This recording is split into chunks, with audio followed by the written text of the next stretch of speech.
Animal Crossing City Folk is being positioned as the Wii's big game for the holidays, inviting players to once again escape to an easy life of fishing, neighborly conversation, and interior decorating. At a glance, it's hard to see what's changed since 2005's DS outing, but does City Folk hide some surprises? Or is Nintendo re-gifting?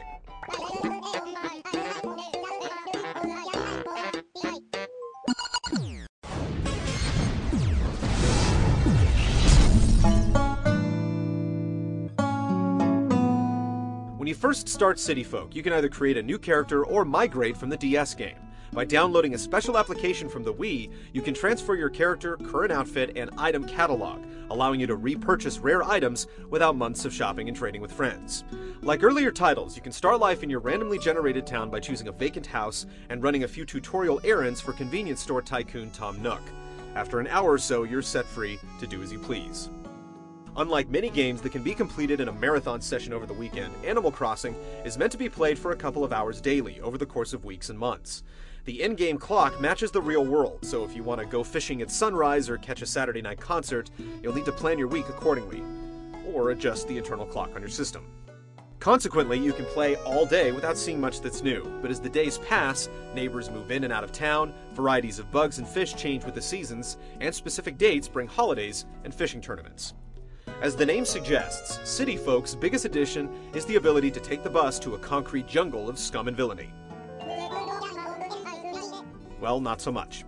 The city is essentially a shopping center, and veteran players will be disappointed to find that it's populated mostly with familiar characters. Red has his black market shop, Katrina gazes into her crystal ball, and Dr. Shrunk performs stand-up to give you new emoticons.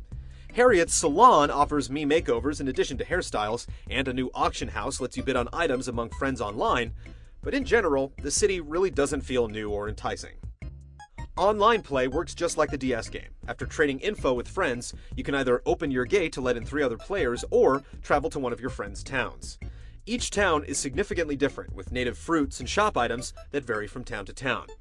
Communication is greatly improved thanks to the new Wii Speak microphone, which adds to the game's social nature by letting you chatter away as you fish or explore the town. The game also features USB keyboard support, which streamlines online chat and makes it much easier to write letters to your imaginary animal friends.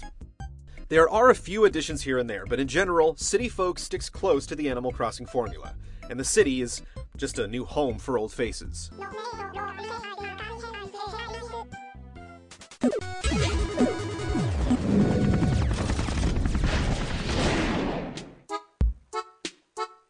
Playing Animal Crossing is about communicating, collecting, and creating. You have a mortgage to pay, but there are no due dates, so you can ignore it or pay it off however you choose.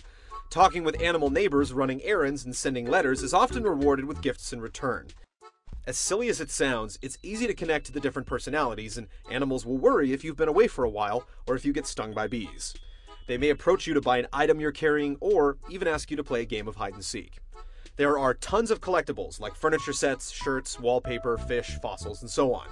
Obsessive players can go all out, but others can simply look forward to a huge variety of new items and surprises.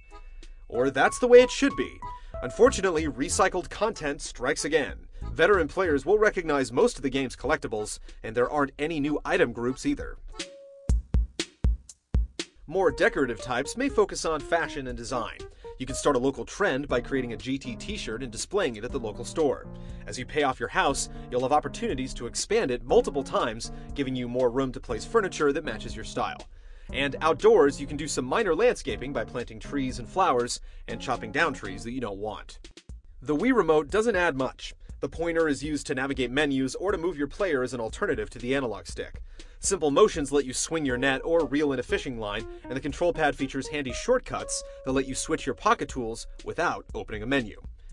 There's a lot to do in Animal Crossing, whether you're fishing with friends, building a snowman, or teasing Mr. Rossetti.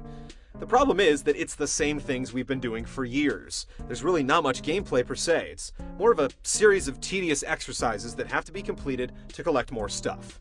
Unfortunately, it's the exact same stuff we've collected before, providing little incentive for fans of the series.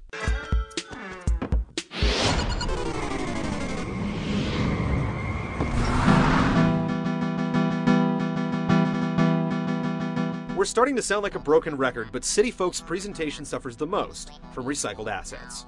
Sure, there are some slightly sharper textures here and there, but most of the presentation is hard to tell apart from the N64 version released in 2001. While a certain adherence to style is understandable, reusing everything to this degree makes the game feel like a lazy effort. The game also features Wild World's rolling world feature, which can be a bit dizzying when you first start playing on the big screen.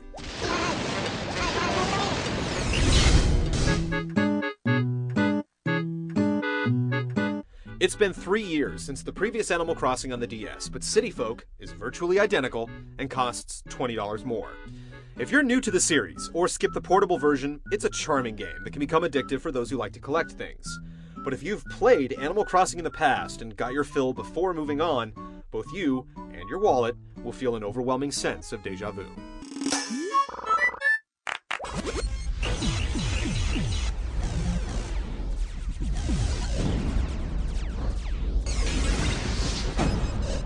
Let me know if you need a wrecker.